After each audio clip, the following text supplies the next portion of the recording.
Okay.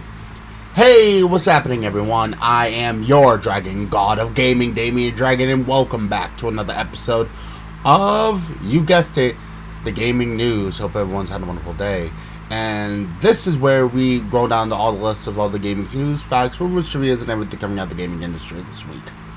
Now, before we get started on today's topics, I do want to surmise one thing. One of these is going to be scripted, the other one is not. Because I keep on touching hard on one of the topics, and I think until more comes out about it, I don't think I need to, cover it all too much. So, without further ado, let's just hop into this next one. With Epic Games in their latest blunder. Alright, so let's get started. Yes, Epic Games. The sweet game of default dancing and a bunch of kids and adults yelling at and screaming at their computers because they got one shot by some bullshit.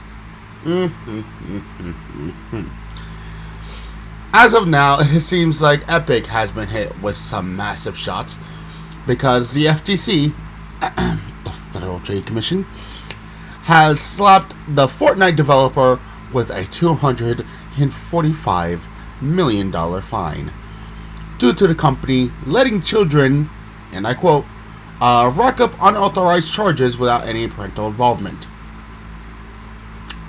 Yikes! Which, if true, is a huge problem. Which I have heard some stories. But I'll save that for last. The order was finalized on March 14th, and it surmises that Epic must pay the fine due to, and I quote, dark patterns that allegedly trick players into making unintended game purchases.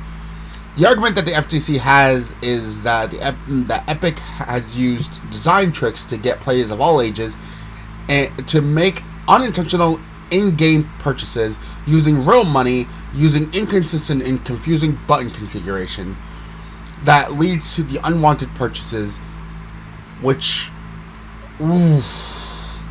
I did see some of that shit too. And the FTC also claimed that Epic Games made it easy for children to make in-game purchases without seeking a parent's permission, and retaliated against customers who disputed unauthorized charges by locking the account. Alright, I'm going to read some things verbatim from the actual article in a moment, but for now, let me give my opinion real quick. First off, I have heard some really bad stories about that happening. And that's why also that when people say, hey, my kid's playing Fortnite, I say, hey, watch your bank account.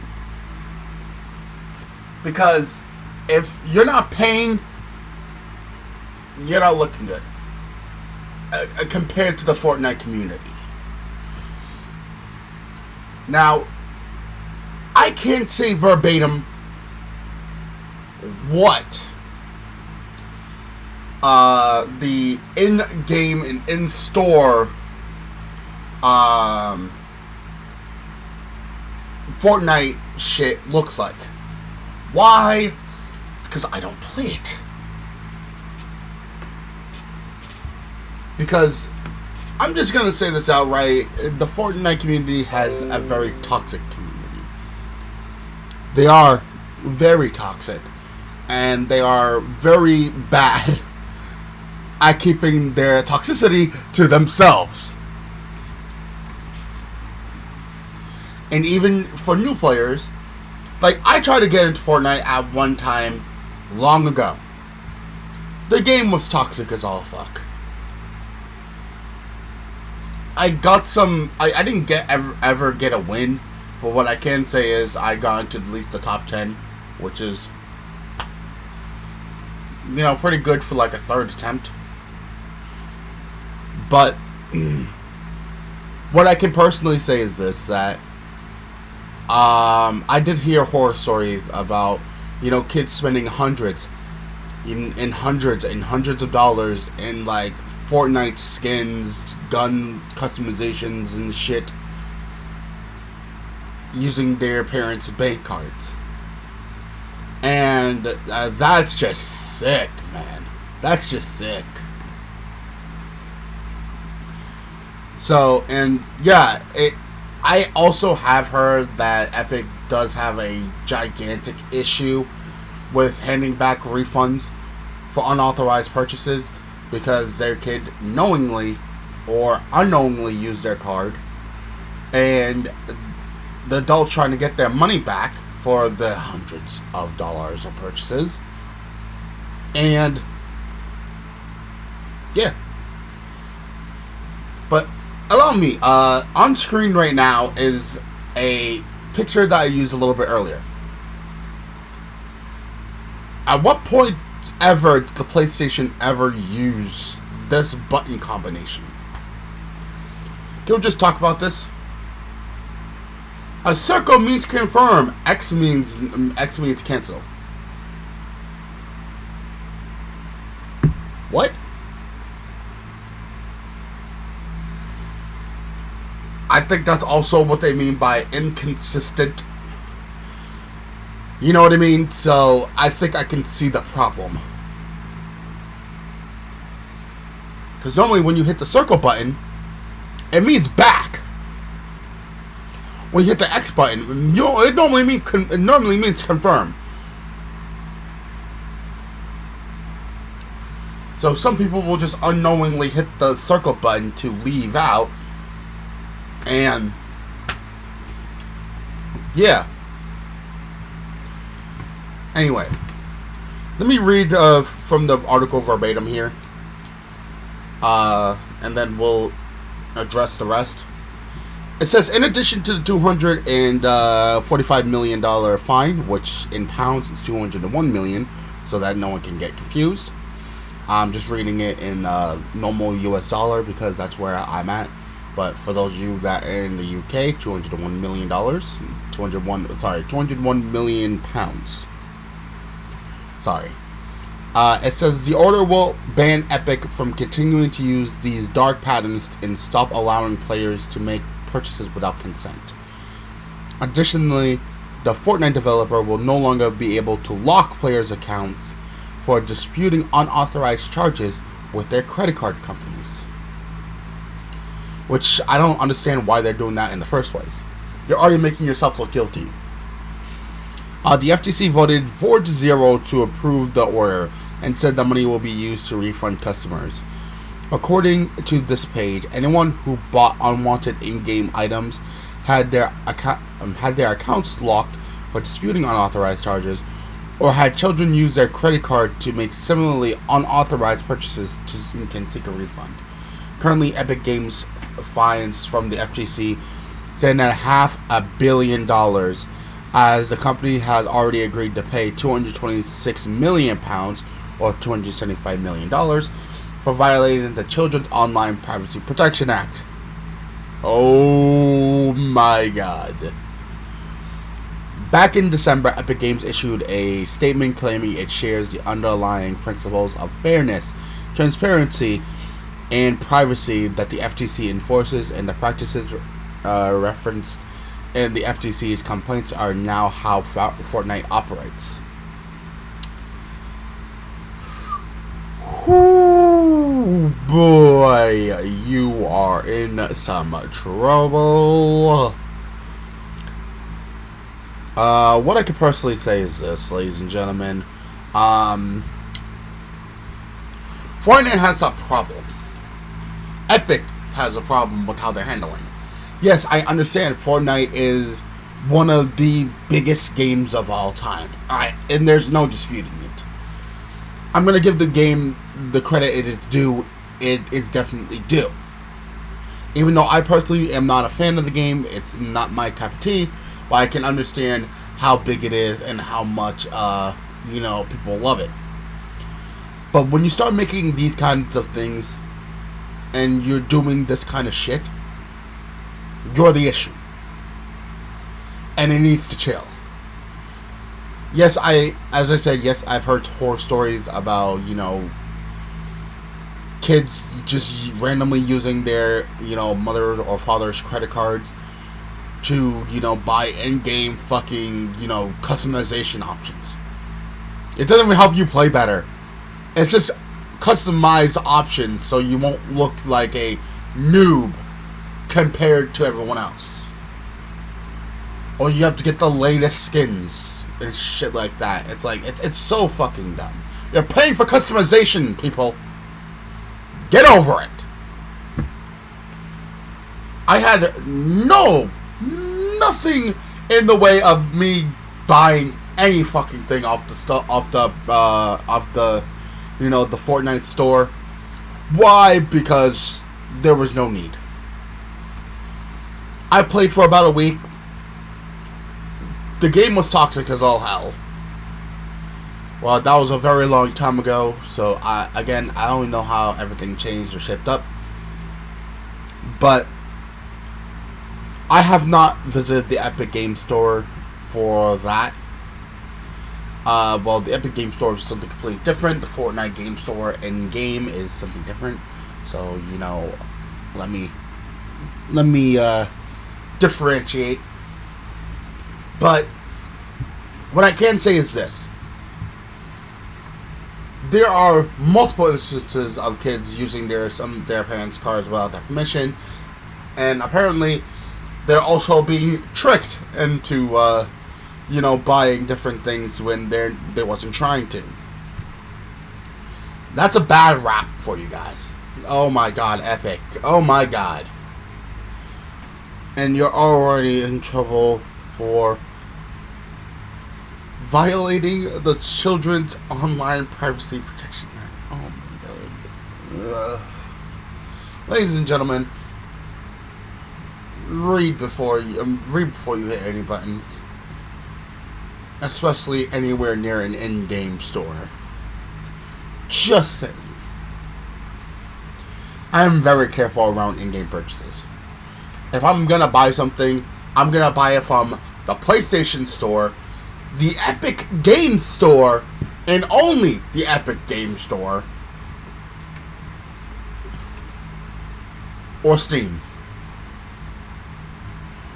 or anywhere else I feel very comfortable using my card. And when I'm in there, I'm very, very, very picky on what I click on and what I click on, and I'm very, very meticulous when I click off. So, yeah, already not a good look. Anyway, before we end off today, I do want to go back and talk about this real quick. This is coming from GamesRadar.com. This is being written by Harun Kreyer. And this is talking about Sony pointing out Starfield's exclusivity, but why Microsoft can't be trusted with Call of Duty. I already went over this a couple weeks ago, but allow me. It says Sony has claimed Microsoft's track record with Starfield is proof it shouldn't be trusted to keep Call of Duty multi-platform.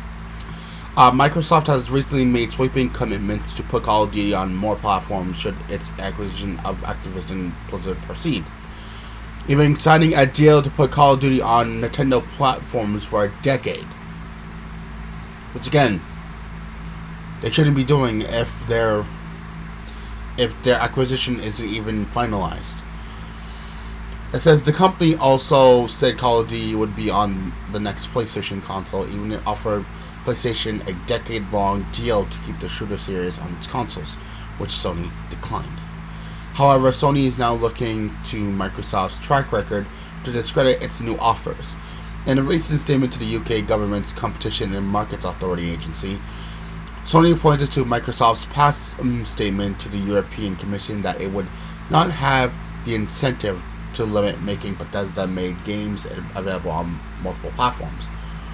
Starfield is now obviously a console exclusive for the Xbox Series X and S, eliminating it from coming to PlayStation platforms.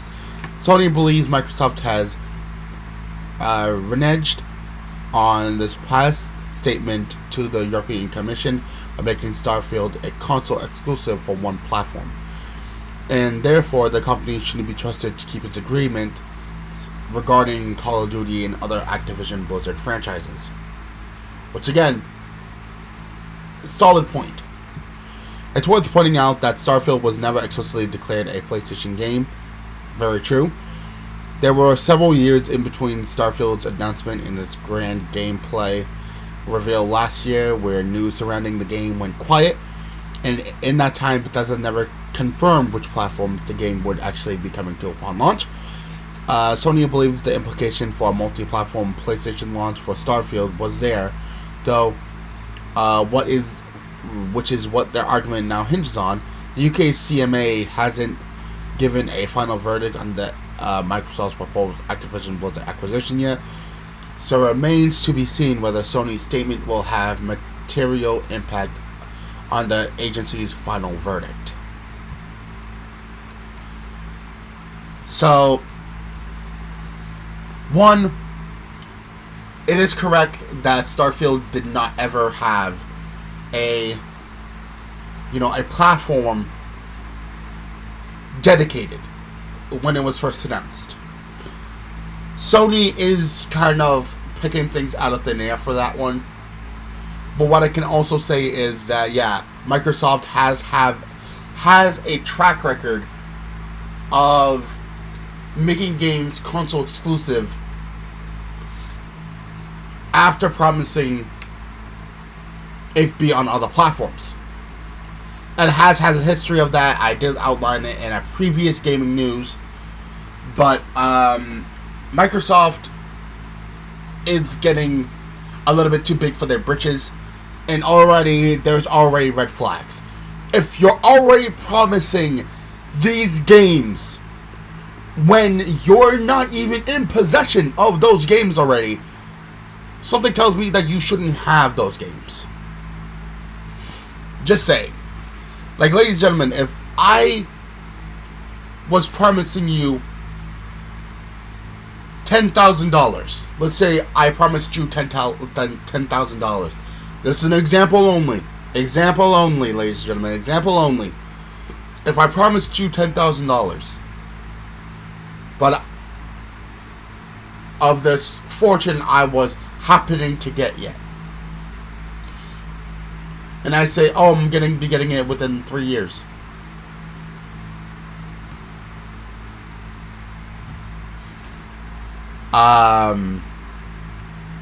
So why? I'll be like, if your first thing is to explicitly trust me, without basically being like, why are you promising the money before you even get it? You know what? I should say this. Let's say this. If that was like actually a wrong way to put this example. Let's say this. If I was going to be getting $10,000, and I promised you $10,000 from a fortune of $50,000 that I may be getting because it's wrapped up in litigation, that I could possibly not even get the $50,000, to hand you that $10,000. Again, if your first thing would be to trust that it's going to happen, then that's just a bad move to make. So what I can say is this. Microsoft should not be making any promises for Call of Duty to any other platform until the games are with them. Right there, you're already making yourself look bad. Why are you doing this? You shouldn't be making deals with Nintendo and everything else for Call of Duty when you don't have the rights to Call of Duty.